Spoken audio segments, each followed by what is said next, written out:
I'm looking at the clock. I'm like, okay, what's a 20-minute conversation? Okay, there's nothing on this list. It's 20 minutes. I'll keep it short, I promise.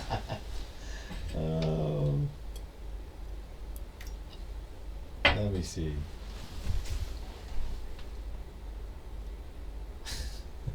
So, what are your thoughts on? I mean, this is not a small one, but whatever. What do you think about our crazy world today? I mean, I know we kind of touched on it. Yeah, okay. Everything's great, man. Everything's good. We're fine. I'm fine. This is fine. That's what Courtney DeWalter says when she's out there in the pain cave. She's like, I'm fine. This is fine. Everything's fine. And that's what I say to myself now.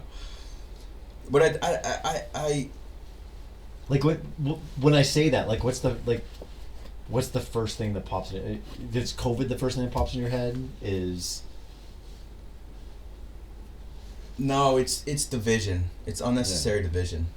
You know, I've firmly planted myself in the middle because I'm mature enough to recognize that there's no way both sides have all the right answers. Every single topic is nuanced. Yeah. Every single Right. one. And like to paint yourself This isn't across even the board in one bracket. Right. I mean, I remember thinking this, talking to Grampy, and I'm like, middle school. And just like, I remember thinking, I think I even said to him, but I don't want to be labeled. Like it, and it's taken me a long time. Like I've kind of gone on a path kind of more towards, being polar. Yeah. And like, and coming back to like, man, I was so much smarter at 11 than I am now. Like, because everything's nuanced. Everything, Yeah. And that's, the nuance has been taken out of this world. Yeah. And I'm sure there's an explanation and that's a long conversation, but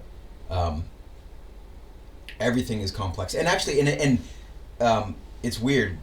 The world is getting more complex, and we're acknowledging the nuance less. So we're just getting further and further away. I mean, as you add technology, as you add global economies, we now have global resources to impact we have enough resources in the world to impact all major issues. We just choose to reserve our own resources for our own self, And so as we get smarter, better technology, more capable of helping everybody, the nuance is gone where it's like, well, we shouldn't help them, we should help ourselves, and it's, free healthcare for people, we don't need that. Right.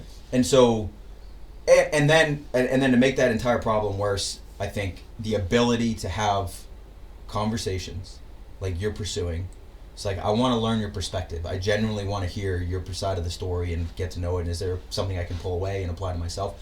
The ability to have that conversation without offending people is disappearing as well. In college, I remember critical thinking and persuasive writing or something like that was the class.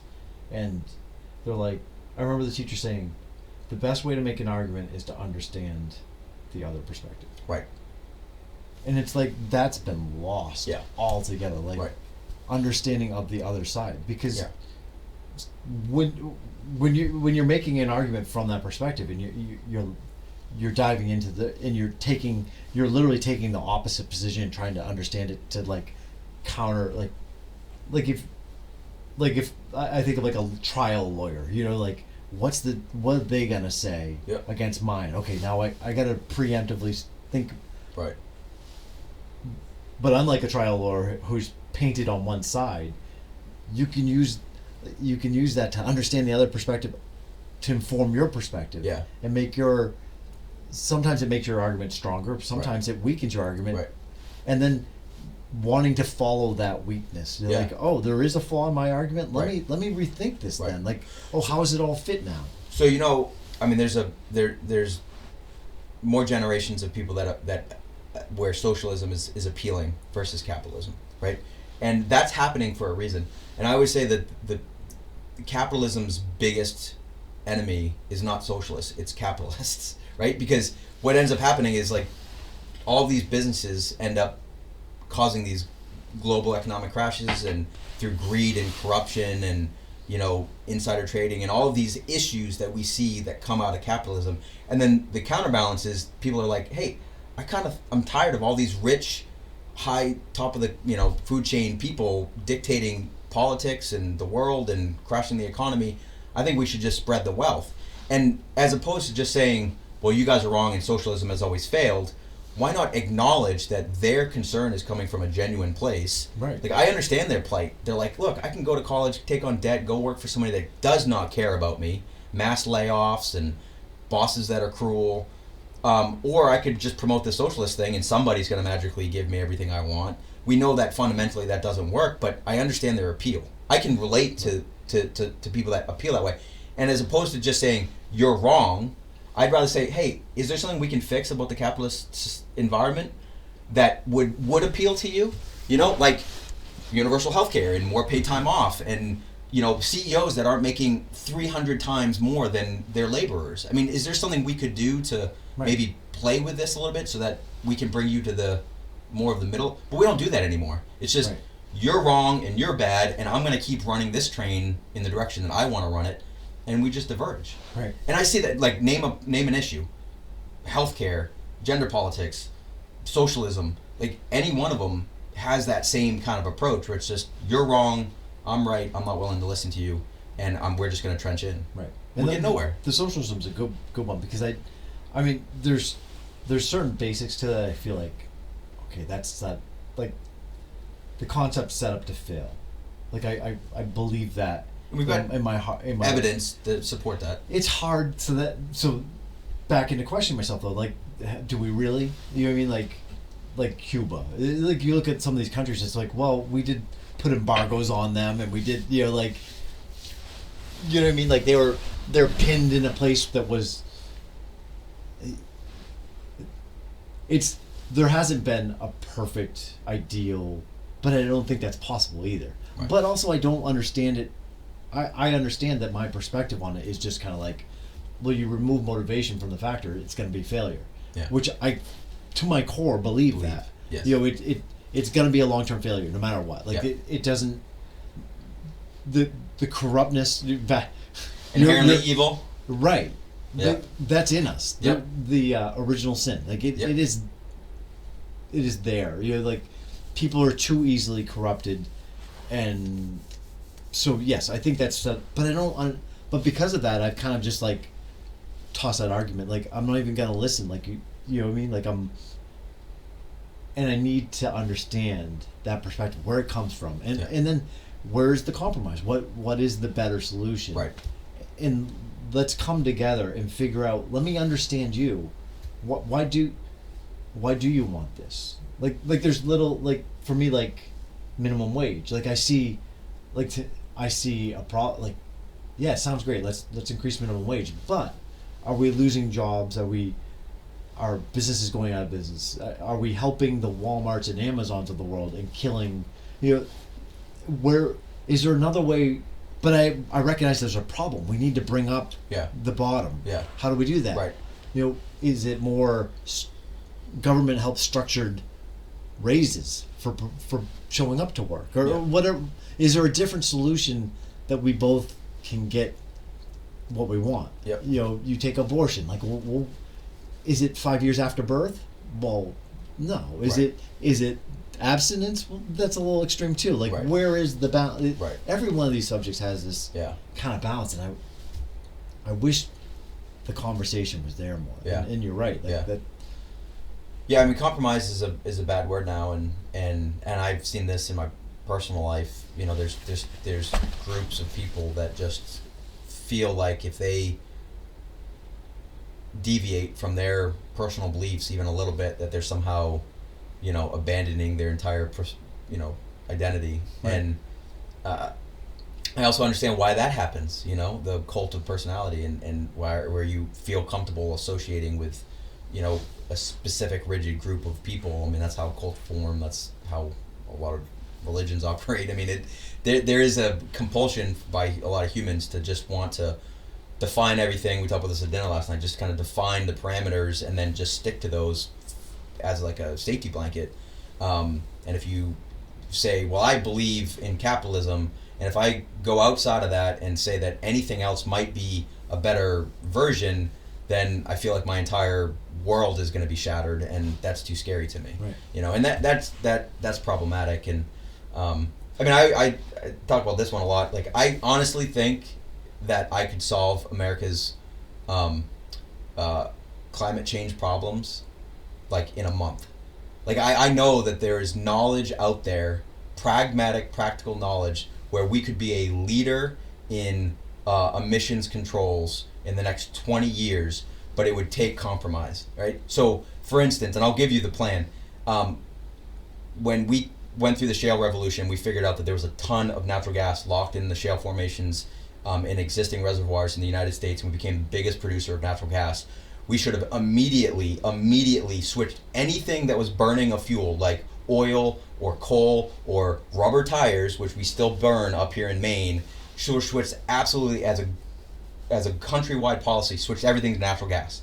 And people are going to say, well, that's not okay because natural gas comes from fracking and methane is a worse polluter, 30 times worse polluter than CO2. It's like, hear me out here. Mm-hmm. Methane, when it goes in the atmosphere, it dissipates in 7 years.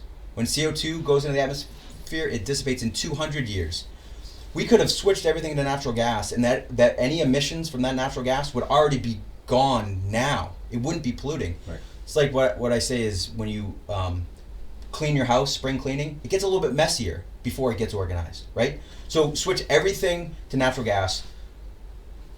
That way our overall CO2 emissions portfolio would drop drastically, and then heavily invest industry by industry on specific applications. Like, electrifying everything doesn't make sense for every industry. Doesn't make sense for aircraft, doesn't make sense for marines, doesn't make sense for home heat, but you can start to incorporate it. Definitely makes sense for vehicles, right? So you can strategically start to phase out fossil fuels into new innovative solutions by industry, right? Not a one solution fits all over the next 50 years, you know, and we could do that right now, but it would take global, nationwide policy, buy-in from everybody that, hey, we are going to rely on this cleaner burning fossil fuel for the next 20 years so that we can transition effectively in an organized fashion, in an economically viable fashion.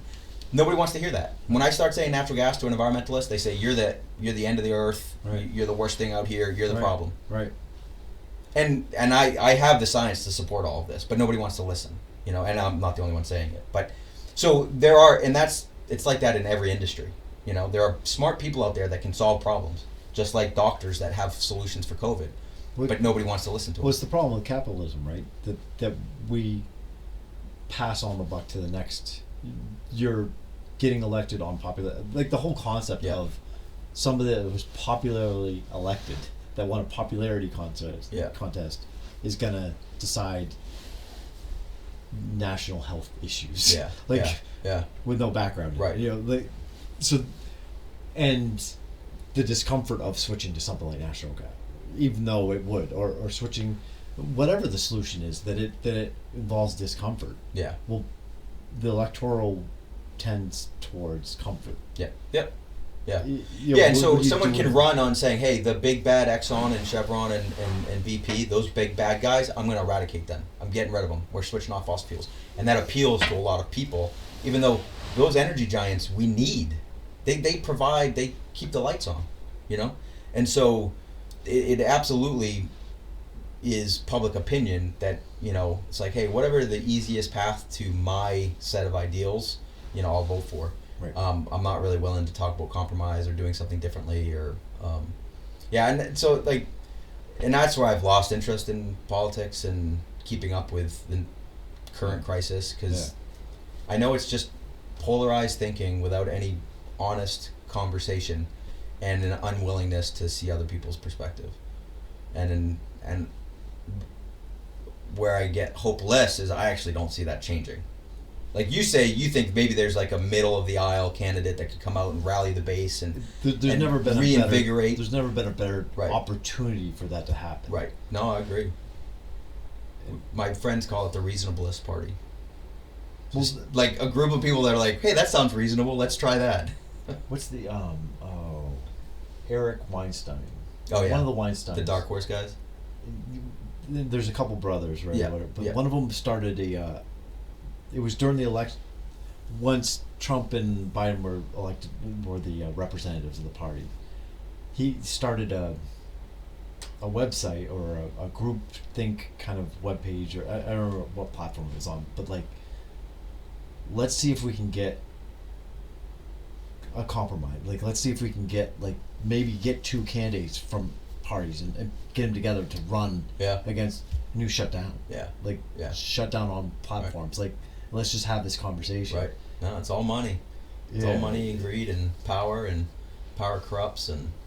It is hard to be optimistic on, and that's why I've literally, because I think being optimistic is a good place to be.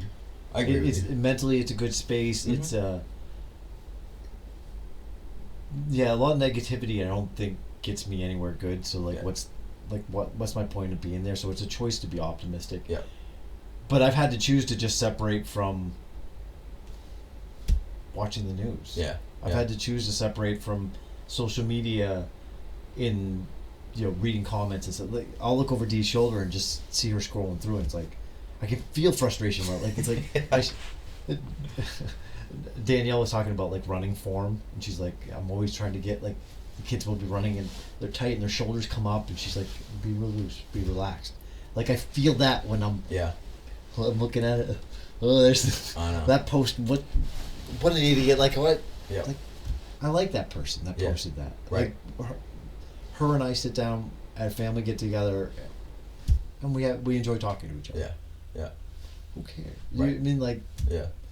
Yeah. Yeah, we get caught up in it, and that's why again I tell the kids, like, nothing else, tend to your backyard, clean your own house before you start pointing fingers at everybody else's messy house, Right. and that can occupy your life. In a good way. It's like, look, I can't figure this out. I mean, I think I have a solution for climate change, but who knows, you know what I mean? But I know I can wake up every morning and be the best version of myself, and that has immediate benefits in my immediate circle. And if that continues to grow, because my kids grow up with the same passions and they influence their families, that's awesome. And if we all did that, then maybe I would have different hope. But not just that, right? Clean up your house, take care, but be neighborly too. Yeah. You know what I mean? Like, I feel like you talk about stacking stuff. The negatives stack up and the positive. Right. Like, put out in the world more positive. Yeah. Start stacking that. We talk about that all the time. Like, I still can't get people to acknowledge me on a run. I wave to absolutely every car and every person that drives by. Better. Less runners. Better. Less runners, but I can get cars to wave at me. A little bit better. So yeah, I mean, it depends on where you live, but yeah, I mean, there's no reason to not be neighborly. Right. And literally, it might just literally be your neighbor, or it could be like trying to just veer towards positivity. And I'll give you one quick story that I'm proud of. I was at the dollar store. I ran in because there's a specific energy drink there, Rip It's. The military community knows what I'm talking about. That only they sell at the Dollar Tree. So I went in, got like 6 of them, and I was just kind of trying to get in and out. And the cashier that was running the thing, I mean, I'm pretty sure he was extremely stoned. He was probably an 18-year-old kid. He was moving like molasses. The elderly lady in front of me was having problems with her credit card. And the cashier behind the counter was just not being helpful at all. He was just like staring at her. She's like, well, what do I do? And he's like, swipe it. It was just a really bad situation. Right. And I, as my go type A type personality, felt that stress coming up. And I'm like, I'm going to tell this kid, hey, if you don't want to work here, if you don't want to put in the work, get out of here, because we all got places to go. That was my default. That's what I wanted to say. And the lady laughed, and he started backing me up super slow like a tortoise. And a thought came on in my head. I said, maybe he's having a bad day. Maybe something terrible just happened in his life. And the only thing he could do was get stoned and go to work. And I just said, hey, man, it's going to get better. Like, you're good, And it didn't take any extra effort for me to do that. I could have easily just destroyed this. I mean, I was literally going to be like, I'm going to call the manager. Like, fire this guy. And he just kind of looked up and smiled. I think he acknowledged that, yeah, I am having a terrible day, and life seems like it's cradling around me, but thank you for not yelling at me. And that just happened like 2 months ago. That would not have happened 5 years ago. Right. I would have destroyed this kid. because I've got it all figured out and I'm a hard charger and you're wasting my time, so you need to fix yourself. And the ability to have compassion because you're going through a struggle and you're working to overcome it in different ways, and to afford that to somebody else's struggle just made that engagement a little bit better. And I don't always do that. I mean, I still lose my temper and lose my patience, but that's my goal. And I can only do that if I'm happy and comfortable with myself. But and I think this is where my positivity comes from, because I don't think it takes, like, that's not a hard thing that you did, right? I mean, it's a. And I could have been lying. Ridiculous, right? A ridiculous easy, right? Exactly. You could just fake positivity, just being a little kinder, trying to pick up instead of put down. Yeah. And all it takes is people start to. It's like it's such an easy thing to do, which would just change everything. Like that little bit of just human decency. Yeah. That we definitely need more of across the board. And a little bit of that, just a little bit of mind change on that perspective alone would just bring up the human race. Yeah. Yeah. I think small, I mean, it sounds corny, but I think it's true. I mean, I think, small incremental change and consistent kindness would radically change things. Right. But that takes overwhelming participation. Right. Awesome. I can't think of a better way to wrap it up. We absolutely will be doing podcast number 4 for us, even though one has never been released.